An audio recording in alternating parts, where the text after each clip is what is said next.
जी Prachi, comfortable है। चलिए, भारत में जब अंग्रेज शासन चल रहा था तो उनके विषय में तो आपने बताया कि स्त्रियां फिर भी थोड़ी बहुत दिखाई दे रही। जो हमारे कॉलोनियल रूलर्स थे, उनमें हमें स्त्रियां क्यों नहीं दिखाई देती? आपकी फेवरेट वुमेन सिविल सर्वेंट कौन है? ये धर्म और स्पिरिचुअलिटी में क्या फर्क है? हाल फिलहाल में हमने एक और पर्व मनाया, सोमनाथ स्वाभिमान पर्व। क्या आपको इसके बारे में जानकारी है? क्यों मनाया हमने यह पर्व? मध्य प्रदेश जो है, क्लाइमेट चेंज की वजह से सबसे ज्यादा क्या प्रभाव पड़ेंगे अपने स्टेट मध्य प्रदेश पर, बताइए। मैं come in sir. Please do. Good afternoon, बैठिए। Thank you sir. जी प्राची, कंफर्टेबल है। Yes sir. हिंदी में बात करना चाहेंगे? Yes sir. तो सबसे पहले तो आप अपना परिचय बोर्ड को दीजिए। Yes sir. सर, मेरा नाम प्राची चौहान है। मैं मध्य प्रदेश के विदिशा जिले के जोहत गांव से आती हूँ। मैंने अपनी स्कूलिंग अपने गांव के गवर्नमेंट स्कूल से पूरी की है। उसके बाद से सर मैंने अपना graduation government Subhadra Sharma college Ganjbasoda से पूरा किया है, जो बरकतुल्लाह यूनिवर्सिटी से एसोसिएटेड है। और उसके बाद से मैं सर सिविल सेवा की तैयारी कर रही हूँ। इसमें सर मेरा तीसरा मेंस और चौथा प्रयास और फर्स्ट इंटरव्यू है। सर मेरा वैकल्पिक विषय इतिहास, और सर मेरी रुचियाँ भजन सुनना और इवनिंग वॉक। तो आपने 2021 में गणित के साथ ये ग्रेजुएशन किया था, फिर आप इतिहास के साथ परीक्षा दे रही हैं।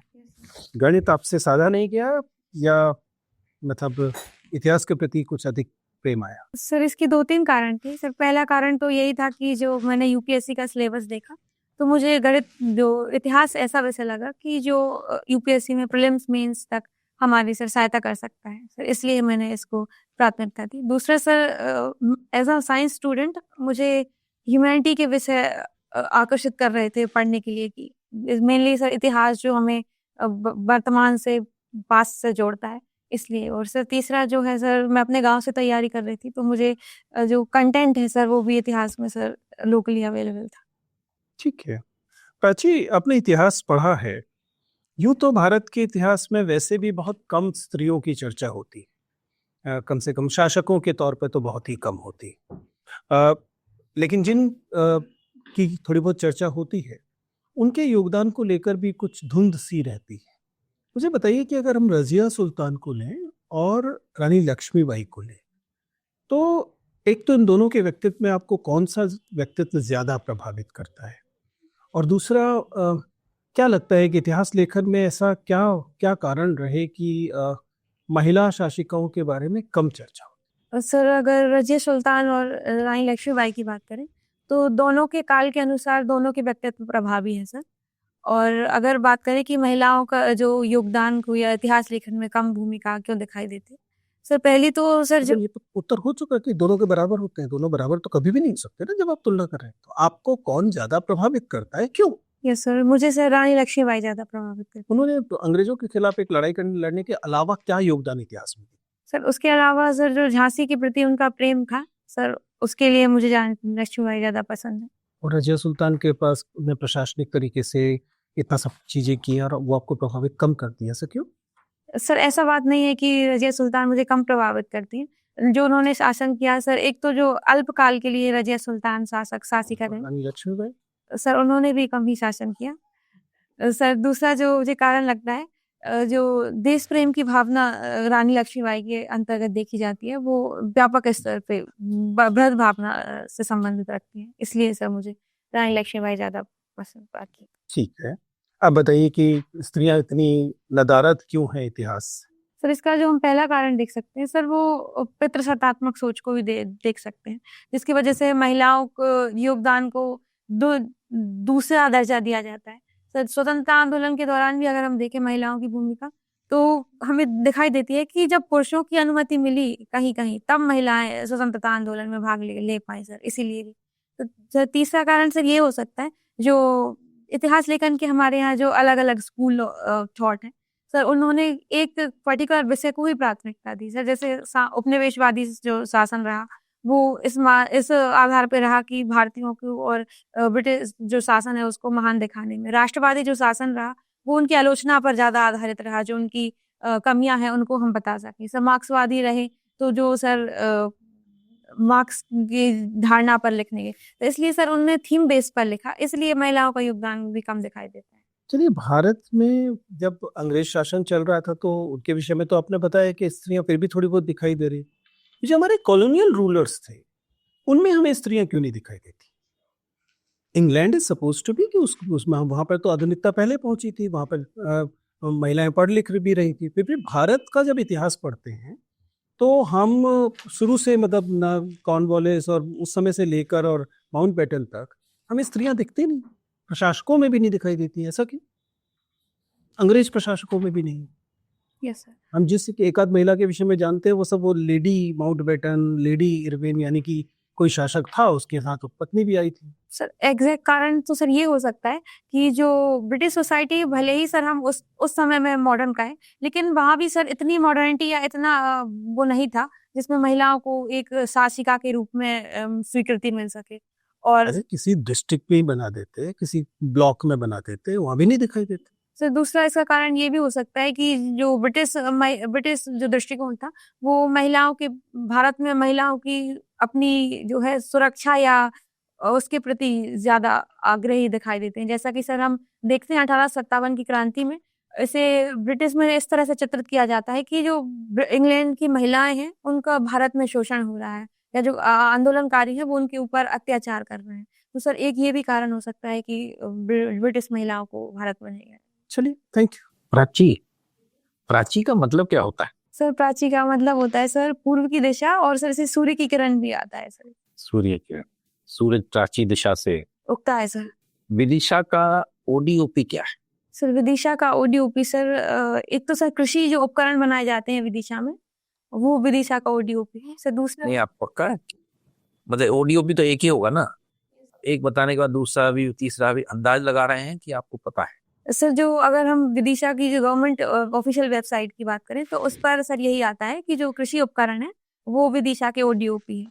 लेकिन सर अगर हम और स्थानीय स्तर पर बात करते हैं तो सर जो कृषि उत्पाद है सर उसमें प्याज को भी ओडीओपी कहा जाता है। प्याज को नहीं कहते उसका ओडीओपी? हाँ सर वो भी कहा जाता है, इसीलिए सर। तो क्या खासियत है वहाँ के प्याज की? सर जो प्याज है विदिशा की, सर वो एक जो उसका आकार है वो बड़ा है, और सर स्वाद में इसके तीखापन कम दिखाई देता है।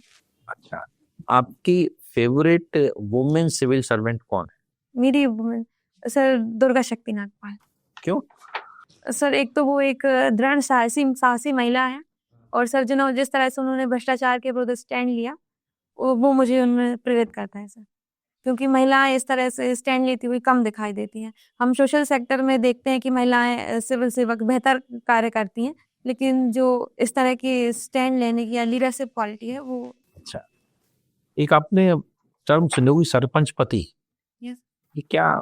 सर ये सरपंच पति का जो कॉन्सेप्ट है वो ये है कि महिलाएं एज अ सरपंच चुनी तो जाती हैं, लेकिन सर जो उनके बिहाफ पर जो काम कर रहे होते हैं वो उनके पति या फिर उनके पुत्र ऐसे लोग होते हैं सर। उस वजह से सर मेरे गांव में भी ये समस्या है। ये कंसेप्ट है?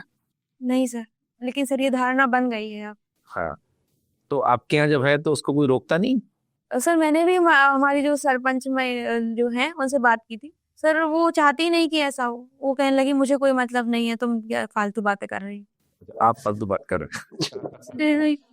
अच्छा अच्छा, घरेलू हिंसा हमारे समाज में है अभी? Yes sir. तो इसको कैसे निपटने का क्या कानून है? सर इसके लिए सर हमारे यहाँ डोमेस्टिक वायलेंस के खिलाफ एक एक्ट भी है, लेकिन सर मुझे लगता है कि घरेलू हिंसा जो सर कानून से ज्यादा सर सामाजिक बदलाव से बदली जा सकती है। क्योंकि मैं गांव में देखती हूँ सर बहुत से केसेस ऐसे होते हैं जो महिलाओं के खिलाफ घरेलू हिंसा होती भी है वो खुद केस दर्ज करना ही नहीं चाहती। उन्हें लगता है कौन इस पचड़े में पड़े सर इसका जो सॉल्यूशन हो सकता है सर वो आर्थिक सशक्तिकरण पहले स्तर पर देख सकते हैं। अगर हम गांव में जो सेल्फ हेल्प ग्रुप्स की बात करें, अगर वो उनमें महिलाएं ज्यादा पार्टनरशिप करती हैं या भागीदारी लेती हैं, सर आर्थिक सशक्तिकरण से सर उनका सामाजिक सशक्तिकरण होता है। सर दूसरा सर हमें हेल्थ के स्तर पर काम करने की जरूरत है, क्योंकि हम देखते हैं कि महिलाओं की जो हेल्थ होती है उसे एक दोयम दर्जे के रूप में देखा जाता है, स्पेशली गांव में मैंने ये बहुत देखा। अच्छा, भारत के इतिहास में स्वर्ण काल कौन सा कहा जाता है? सर स्वर्ण काल की अगर हम परिभाषा की बात करें तो सर अब समय के साथ बदली है, और ये कहा जाता है कि हर काल की अपनी कुछ विशेषताएं होती हैं और हर काल की अपनी चुनौतियां होती हैं, इसलिए सर। लेकिन फिर भी किसी काल को तो कहा जाता है, ऐसी बात नहीं है। सर गुप्त काल को सर भारत का स्वर्ण काल कहा। वो क्यों? सर गुप्त काल को भारत का स्वर्ण काल मेनली जो गुप्त इतिहास लेखन है और जो सामाजिक, धार्मिक और वैज्ञानिक प्रगति गुप्त काल में देखी गई, उसके संदर्भ में कहा जाता है। अच्छा, धन्यवाद। अच्छा प्राची, एक ही बताइए, आप बताइए धर्म और स्पिरिचुअलिटी में क्या फर्क है? सर धर्म की अगर हम बात करें तो ये एक बाह्य अवधारणा हमें ज़्यादा दिखाई देती है, जो किसी धार्मिक प्रतीकों से जुड़ी होती है, धार्मिक कृत्यों से जुड़ी होती है, जो हर धर्म के अलग अलग होते हैं। लेकिन सर जो आध्यात्मिकता की हम बात करें सर, ये आंतरिक होती है, जो किसी धर्म से जुड़ी ना होकर अच्छे कर्मों पर, नेक नियत पर और ईश्वर के प्रति प्रेम पर आधारित होती है। तो जो भजन सुनती है उससे आपको क्या धर्म की वजह से सुनती है, स्पिरिचुअलिटी की वजह से सुनती है? सर जो मेरी बात करें कि मैं भजन सुनती हूँ सर, मेरे दादाजी सर एक भजन गायक हैं, तो मैंने बचपन से उनके साथ भजन गाए और सुने हैं। तो सर पहले तो सर मैं इसे एक धार्मिक रूप से लेती थी, लेकिन सर जब मैंने अध्ययन किया, बड़ी हुई और जो मैंने आसपास चीजें देखी सर, तब से मैं सर इसे आध्यात्मिक रूप से ज्यादा लेती हूँ। कहा जाता है कि धर्म एक जनता के लिए नशा होता है जिसका कई बार दुरुपयोग किया जाता है। Yes sir. क्या विचार है आपका? सर धर्म एक ऐसी चीज है जो लोगों को जोड़ सकती है और सही रास्ते पर चलने के लिए प्रेरित भी कर सकती है, क्योंकि सर जो कानून से हम बाहर रूप से तो किसी को नियंत्रित कर सकते हैं, लेकिन जो धर्म और आध्यात्मिकता है हमारी, जो हमें आंतरिक रूप से नियंत्रित करती है। लेकिन सर अगर इसका गलत उपयोग होता है तो सर इसके खतरनाक परिणाम भी आ सकते हैं, जैसा हमने देखा। भारत के नेपाल के साथ संबंध थोड़े खटाई अच्छे खराब हो रहे, इस समय में क्या सिचुएशन है और सीमा पर कहाँ विवाद और क्यों है? Yes sir. तो भारत नेपाल संबंध की हम बात करें तो वहाँ सर जेएनजी प्रोटेस्ट के बाद श्री सुशीला कर्की जी के नेतृत्व में सरकार अंतरिम सरकार कार्य कर रही है, और सर फरवरी या मार्च में सर वहाँ इलेक्शन भी होने वाले हैं। और सर भारत का जो है सर इस पर वेट एंड वॉच की पॉलिसी भी है कि हम निरंतर निगरानी रख रहे हैं। और सर अगर हम अपने सीमा विवाद की बात करें तो ये मेनली सर ये काला पानी क्षेत्र में सर विवाद दिखाई देता है। ओके, एक चीज बताइए, आपने एग्रीकल्चर और इनोवेशन के ऊपर ऐसे लिखा है, तो भारत में मौसम से रिलेटेड फसलों का नुकसान काफी होता है, मौसम पे काफी डिपेंडेंट होते हैं, उसके लिए क्या देश के लेवल पर क्या करना चाहिए? सर सबसे पहले तो सर हम जो मौसम पूर्वानुमान के लिए तकनीक यूज करते हैं उसको सर बेहतर बनाना चाहिए। सर जैसे कि हमारा फसल एक उपग्रह है जो फसल से संबंधित जानकारी हमें देता है सर। दूसरा सर विंड जैसे प्लेटफॉर्म है जिनसे हम बेहतर निगरानी कर सकते हैं। तीसरा सर हम एआई के स्तर पर कार्य कर सकते हैं, जिससे कि निरंतर जो फसल की डिमांड है और मौसम के अनुसार सर उसको किसानों से बेहतर बातचीत या फिर उन्हें संदेश दिया जा सके। एक ही बताइए, वेनेजुएला में जो अमेरिका ने ऑपरेशन किया है, दुनिया में कुछ ज्यादा रेस्पॉन्स नहीं हुआ, यूएन भी कुछ शांत सा ही है, तो क्या यूएन बना रहे या यूएन खत्म कर दिया जाए? क्या फायदा यूएन का? सर वेनेजुएला में जो हुआ सर ये एक अप्रत्याशित घटना है और किसी भी देश की सोवरेनिटी का इस तरह से वायलेशन अंतर्राष्ट्रीय कानूनों के विरुद्ध है। लेकिन सर यूएन को खत्म करना सर इसका कोई वो नहीं हो सकता, क्योंकि सर यूएन ही एक ऐसा मंच है कि सर लड़ के या झगड़ के आपस में सर जो विवाद होता है वो संवाद से खत्म होता है, और यूएन हमें वो मंच देता है जिस पर हम बैठकर मुद्दों को सुलझा सकते हैं। सर भारत का जो स्टैंड रहा वो भी यही रहा कि हम वेनेजुएला के नागरिकों की सुरक्षा चाहते हैं और संवाद के साथ इन मुद्दों को दूर किया जाए, जो सर यूएन के इसमें अपना अलग महत्व रखता है। इसके अलावा यूएन के और भी कई ऑर्गेनाइजेशंस हैं जो काम कर रहे हैं। यस सर, स्पेशली सर जो सोशल सेक्टर में है, जैसा यूनेस्को से लेके वर्ल्ड हेल्थ ऑर्गेनाइजेशन तक सर यूएन के अंग है, और सर जो यूएन का फंड है उसका 80% सोशल कार्यों के लिए जाता है, तो दिखाता है कि यूएन कितना महत्वपूर्ण है। ये भी आप ऐड कर सकती हैं। प्राची, आप इतिहास की विद्यार्थी हैं। Yes sir. तो हाल फिलहाल में इतिहास से संबंधित कुछ घटनाएं सामने आई हैं, जैसे उसमें से एक है गौतम बुद्ध की पिपरावा अवशेष से संबंधित। ये पूरा मुद्दा क्या है, आप समझाएंगी? यस सर, जो गौतम बुद्ध के पिपरावा जो अवशेष है, ये औपनिवेशिक काल में एक जो आर्कियोलॉजिस्ट थे पेपे जी, सर ये जो अवशेष है वो अपने साथ विदेश ले गए थे सर, और सर अभी उनका इस हक से वो लेकर के गए ये अवशेष। चलिए कोई बात नहीं, तो अभी क्या मुद्दा है वो लेकर के गए फिर? सर इनकी ऑक्शनिंग हुई थी और सर जो गोदरेज समूह है सर उसने काफी सहायता की इनको भारत वापस लाने में, और सर इसलिए ये दिल्ली वापस आ पाए। और फिर भारत सरकार के पास ये आया वापस या नहीं? सर आ गया है अभी सर। इसका आपने कहा गोदरेज समूह ने इसको सहायता की थी सर भारत सरकार की, इनको सर वहां से ऑप्शन से लाकर उन्होंने खरीदा और फिर भारत सरकार को लीज पे दी। Yes sir. ठीक है। हाल फिलहाल में हमने एक और पर्व मनाया, सोमनाथ स्वाभिमान पर्व। क्या आपको इसके बारे में जानकारी है? Yes sir. क्यों मनाया हमने ये पर्व? सर जो सोमनाथ मंदिर है उसकी सर जो पुनः वो निर्माण हुआ था सर, उसके 75 वर्ष पूरे हो गए हैं, जिसको सर हमारे जो माननीय पूर्व राष्ट्रपति राजेंद्र प्रसाद जी ने उद्घाटन किया था। सर इसके अलावा सर 1026 और 2026 सर ये पहला आक्रमण था जब सोमनाथ मंदिर पर हुआ था और उसे विध्वंस कर दिया गया था। किसने किया था वो? सर महमूद गजनवी। तो हम लोग ये पर्व मना रहे हैं 75वें साल पूरे होने की खुशी में। ठीक है। अच्छा, एक और प्रश्न, चूंकि आप इतिहास के विद्यार्थी हैं तो मैं जानना चाहूँगा कि इतिहास पे जो फिल्में बनती हैं, हमने हाल फिलहाल में एक फिल्म देखी छावा, और उसके अलावा आधुनिक इतिहास पे भी अगर मान लें कश्मीर फाइल्स को भी फिल्म मानी जा सकती है इतिहास पर ही आधारित। तो ऐसी फिल्मों से कभी कभार समाज में तनाव की स्थिति भी बनती है। आपको क्या लगता है, ऐसी फिल्में और हमें बनानी चाहिए, इसको और हमें सपोर्ट करना चाहिए ऐसी आइडिया को, या फिर ऐसी चीज़ों को हमें थोड़ा सा अवॉइड करना चाहिए? क्या लगता है आपको? सर हम फिल्म इंडस्ट्री की बात करें, उनका सर इतिहास से ज़्यादा जो मुद्दा होता है वो सर जो वो पब्लिक ऑडियंस जो देखना चाहती है उसे दिखाने को लेकर होता है। सर ऐसी फिल्में सर हम एक पूरी तरीके से रोक तो नहीं सकते हैं, लेकिन हाँ ये है कि तथ्यों को इतना ना मोड़ा जाए कि वो इतिहास के विपरीत ही दिखाई दे। नहीं, तथ्यों को मोड़ने की बात मैं नहीं कह रहा हूँ। तथ्य जैसे हैं, जैसे इतिहास में उनको लिखा गया है, वैसे ही उनको दिखाया जाना, क्या वो भी सही है? पुराने दर्द को बार बार, घाव को बार बार कुरेदना, क्या वो सही है? आपको ऐसा लगता है? इतिहास की विद्यार्थी हैं आप, इसलिए मैं आपसे पूछ रहा हूँ। ये सर मुझे लगता है कि दिखाना चाहिए, क्योंकि दर्द के अलावा सर ये हमें सीख भी देती है बहुत सी चीज़ें, कि हमने क्या सही किया और क्या गलत किया और कहाँ हम सुधार कर सकते हैं चीज़ों में। फिर जो समाज में तनाव बनता है एज एन एडमिनिस्ट्रेटर, अगर आप बनेंगे तो कैसे इन समस्याओं से निपटेंगे?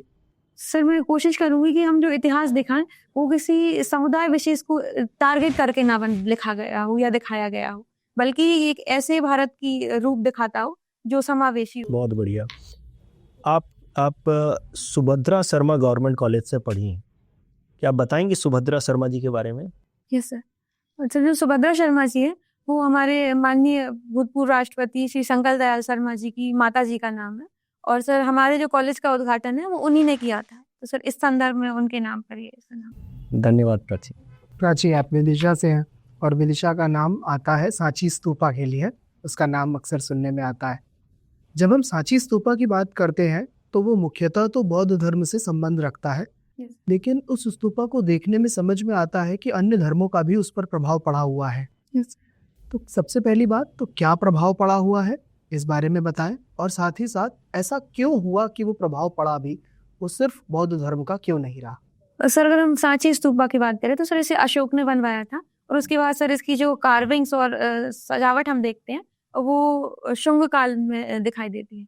सर जो एक तो सर जो हमारे यहाँ धार्मिक जो रिलीजन है वो कभी एक दूसरे से अलग नहीं रहे, चाहे हिंदू हो, बौद्ध हो, जैन धर्म हो, इनकी कलाएं आपस में गुथी हुई रही मान्यता है, इसीलिए ये प्रभाव दिखाई देता है सर। जैसे कि सर यक्ष यक्षिणी की आपको वहाँ मूर्तियां दिखाई देंगी जो हिंदू धर्म, बौद्ध धर्म, जैन धर्म तीनों में प्रचलित है। इस तरह साल भंजिका जो प्रकृति की मानी जाती है सर, उनका भी प्रभाव इनमें दिखाई देता है। दूसरा सर जो शुंग काल में इसकी कारीगरी हुई, और शुंग जो शासक थे वो मेनली सर ब्राह्मण धर्म को फॉलो करने वाले थे, इसलिए भी सर इस पर प्रभाव दिखाई देता है। प्राची, बौद्ध धर्म की ही जब बात करते हैं तो भारत में बौद्ध धर्म से जुड़ी हुई जो जगह है उनको जोड़ने के लिए बुद्धिस्ट टूरिज्म सर्किट, इसके बारे में सरकार ने एक स्कीम स्टार्ट करी थी। सांची उसमें क्यों नहीं इंक्लूडेड है? सर जो बुद्ध धर्म सर्किट सरकार ने चलाया था वो सर मेनली सर जो उत्तर प्रदेश के जो बौद्ध स्थल है उनको टारगेट किया गया था सर, सारनाथ से लेके सर कुशीनगर तक, और सर इसलिए, और सर दूसरा सांची का अलग से सर बौद्ध सर्किट बनाया जा रहा है, जिसमें सांची, सतधारा, अंधेरी और जो आसपास के एरियाज हैं उनके बौद्ध स्थलों को कनेक्ट किया जाएगा सर। ठीक बात है। आपसे एक और सवाल, आप ये बताइए कि मध्य प्रदेश जो है, क्लाइमेट चेंज की वजह से सबसे ज़्यादा क्या प्रभाव पड़ेंगे अपने स्टेट मध्य प्रदेश पर, बताइए। यस सर, अगर फर्स्ट देखें जो प्रभाव पड़ेगा सर, वो कृषि पर प्रभाव पड़ेगा। सर मैं खुद कृषि परिवार से आती हूँ, मैंने देखा है कि जो बारिश है सर, उसमें परिवर्तन के कारण जो हमारे यहाँ की सोयाबीन की फसल है वो काफी खराब हो रही है, और 3-4 साल हो गए सर कि सोयाबीन की फसल नहीं हुई। सर दूसरा जो प्रभाव देखने को मिलता है सर, वो महिलाओं और समाज के स्तर पर देखने को मिलता है सर। जो हीट वेव्स बढ़ी हैं सर, उससे सर जो बच्चे स्कूल जाने वाले बच्चे हैं सर, उनको भी दिक्कत का सामना करना पड़ा है सर। स्पेशली सर वृद्धजनों को भी सर इसमें प्रॉब्लम आई है सर। तीसरा हम देखेंगे सर, इसका जो अर्बन हीट आइलैंड की प्रॉब्लम बढ़ी है, उससे सर जो क्लाइमेट चेंज की वजह से सर और भी ज़्यादा समस्या देखने को मिली है सर उस स्तर पर। और सर मैं इतना ही सोच पा रही हूँ। ठीक है, धन्यवाद प्राची।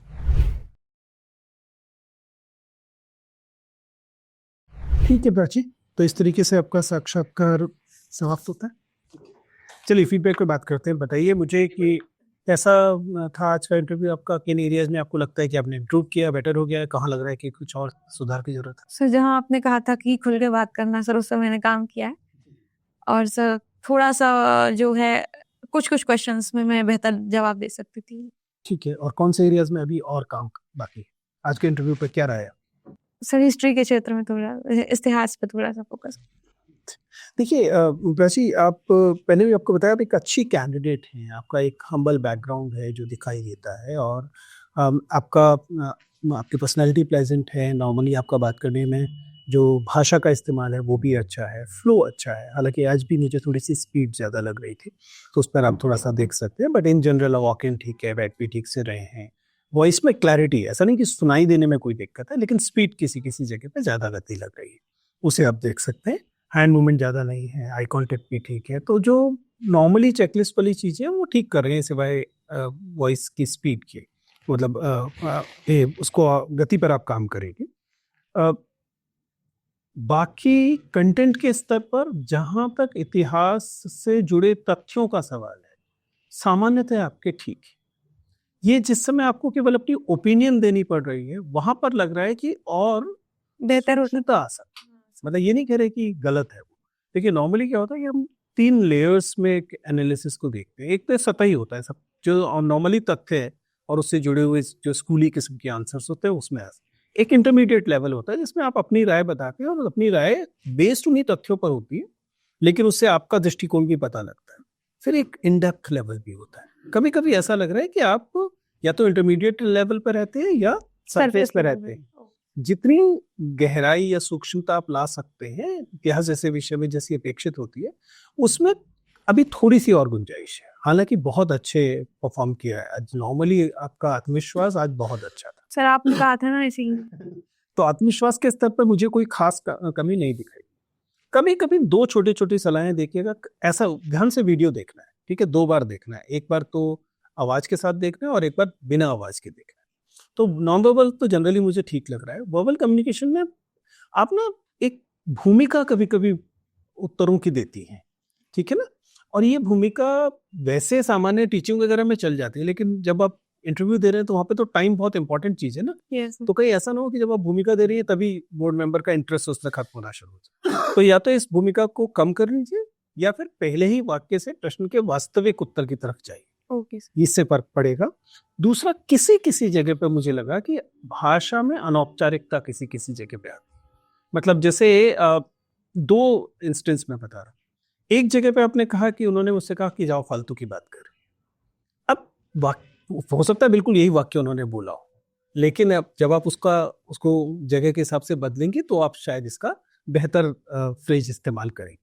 दूसरा, खुद ये मेंशन करना कि मेरे गांव में ऐसा होता है, it can be very dice, क्योंकि फिर सीधा सवाल आएगा आपने अब तक कुछ नहीं किया, इसका मतलब आप इनिशिएटिव लेती थी, या जी आपने जाके कहा, उन्होंने कहा फालतू बात करती हैं, आप चले गए, आपने प्रशासन को शामिल नहीं किया, आपने ये नहीं किया वगैरह वगैरह। मतलब कोई भरोसा नहीं ना किस दिशा में जाएगा। तो आप इस पर विचार कीजिए कि आप वाकई ये कहना चाहते हैं, क्योंकि आपने खुद ही इन्वाइट किया, किसी और ने नहीं कहा था कि आपके गाँव में होता या नहीं होता। तो या तो आपके पास इसकी कोई स्ट्रेटेजी थी कि मैं इसलिए बोल रही हूँ ताकि मैं इस आधार पर अपने व्यक्तित्व के इस हिस्से को दिखा सकूं, तब तो समझ में आता है, लेकिन ऐसा कुछ बाद में निकला नहीं, तो फिर इसको अवॉइड कर लीजिए। ठीक है, आप समझ पा रहे हैं मैं क्यों कह रहा हूँ? जैसे बाद में कोई बोर्ड मेंबर आपके साथ बहस करेगा कि आपको जाना चाहिए था, आपको डीएम को लिखना चाहिए था, आपको एसडीएम को लिखना चाहिए था, वगैरह वगैरह, तो उसको आपको हैंडल करना पड़ेगा। दूसरा, इसी में बाद वाला हिस्सा था कि डोमेस्टिक वायलेंस पे जब बात हो रही थी, तब भी आपने कहा कि कौन पचड़े में पड़े। फिर से वो एक भाषा का के लेवल पर शायद और पॉलिश्ड हो सकता है। ठीक है ना, आप समझ पा रहे हैं मैं किस तरह? अब हम इतने सूक्ष्म वाले क्यों आपको फीडबैक दे रहे हैं? क्योंकि अब कोई बड़ी चीज आप गड़बड़ नहीं कर रहे, बड़ी चीजें आपने अब हैंडल कर ली। अब ये केवल सूक्ष्म चीजें, किसी से 5 नंबर बढ़ेंगे, किसी से 8 नंबर बढ़ेंगे, किसी से 2 ही नंबर बढ़ेंगे, किसी से 8 नंबर घटने थे वो कम हो जाएंगे, बस यही सब चीजें रहेंगी, क्योंकि बेसिक लेवल पर अब आप पहुंच चुकी है। अब आप कितने 2-2, 4-4 नंबर तरीके से बढ़ाती हैं, यही मैटर करेगा। ठीक है, कोई सवाल आपके मन में? सर साड़ी को लेकर था सर, उस दिन मैं पहन के आई थी वो या ये? नहीं, मुझे तो ये, हालांकि वो मुझे उसके पूरे डिटेल्स याद नहीं, लेकिन इसमें आप आकर्षक लग रही, कोई दिक्कत नहीं, थोड़ा सा बॉर्डर पे शाइन है, आप पर चल जाए। ठीक, एनीथिंग एल्स सर? कौन सी साड़ी है पता है ना? सर मधुबनी। जब पहन के जाए ना जरूर पूछ के जाके, स्पेशली अगर if there is a female board member तो नॉर्मली पूछा जाए। ये बहुत अच्छा। बाकी 14 जनवरी का भी देख लेना, उस तारीख को काफी त्योहार है हाँ सर। उसका पूरे भारत में क्या उसका है देखिए, ओवरऑल, मतलब खाली फैक्चुअल के अलावा जैसे चेयरमैन ने बताया उसका क्या रीजन है, किस तरह से है, वो पूरा भारत का किस प्रकार से जोड़ा हुआ है, उस चीजों के बारे में सोच सकते हैं। बाकी बहुत बढ़िया है, मैं तो वेरी गुड। चलिए, ऑल द बेस्ट।